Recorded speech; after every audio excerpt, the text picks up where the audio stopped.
নমস্কার বন্ধুরা, শুভ সংক্রান্তি সবাইকে জানাই। তো চুষি পিঠে বানাবো, যার জন্য আমি জল ঢেলে দিলাম কড়াইতে, দিয়ে দিলাম চালের গুঁড়ি আটা তৈরি করার জন্য। চালের গুঁড়ি দিয়ে এবার আটা তৈরি করব। আটা তৈরি করে তারপর আমি চুষি পিঠে বানাবো। আটা হয়ে গেছে, এবার মাখিয়ে নেব। মাখিয়ে নিয়ে তারপর কিছুক্ষণ ঢাকা দিয়ে রেখে দেব, যাতে সেট হয়ে যায় ভালোভাবে। মাখিয়ে রেখে দেব, তারপর আমি চুষি পিঠে বানাবো। এই যে বন্ধুরা, আটা তৈরি হয়ে গেছে, আমি এবার চুষি পিঠে বানাবো। চুষিগুলো কেটে নেব। কিছুটা কেটেছি, আর আমি কেটে দেখাচ্ছি কিভাবে কাটতে হবে।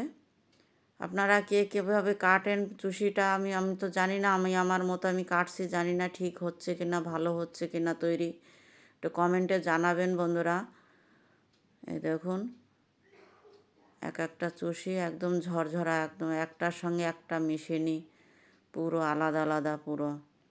চুষিগুলো আমি কেটে নিয়েছি। তারপরে আমি রান্না বানিয়ে দুধে জ্বালাবো। দুধ বসিয়ে দিয়েছি। দুধ বসিয়ে দিয়ে দুধে জাল উঠে গেছে। একটুখানি চিনি দিলাম, 1 বাটির মতো। বন্ধুরা, চিনিটা এই জন্য দিলাম, শুধু গুড়ে যতটা মিষ্টির ম্যানেজ না করা যায় ততটা চিনি দিলে তো হয়ে যায় ভালো। তাই দুধ আর চিনি আর গুড় জ্বালিয়ে নিয়ে দিয়ে দিলাম চুষিগুলো দিয়ে এবার কিছুক্ষণ জ্বালাবো। কেমন হলো একটু চুষি পিঠে তো বানানো, একটু লাইক শেয়ার কমেন্ট করেন বন্ধুরা, ফলো করুন। আপনারা পাশে থাকবেন বন্ধুরা, তবেই তো একটু আগে বাড়তে পারবো। আর পাশে থাকার জন্য অনেক অনেক ধন্যবাদ বন্ধুরা।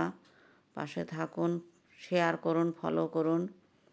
একটুখানি ইলাইচির পাউডার দিয়ে দিলাম সেন্টের জন্য, স্বাদটা একটু বেড়ে যাবে। দেখুন বন্ধুরা, হয়ে গেছে চুষি পিঠা হয়ে গেছে। নামিয়ে নেব। ভিডিওটি দেখার জন্য অনেক অনেক ধন্যবাদ বন্ধুরা।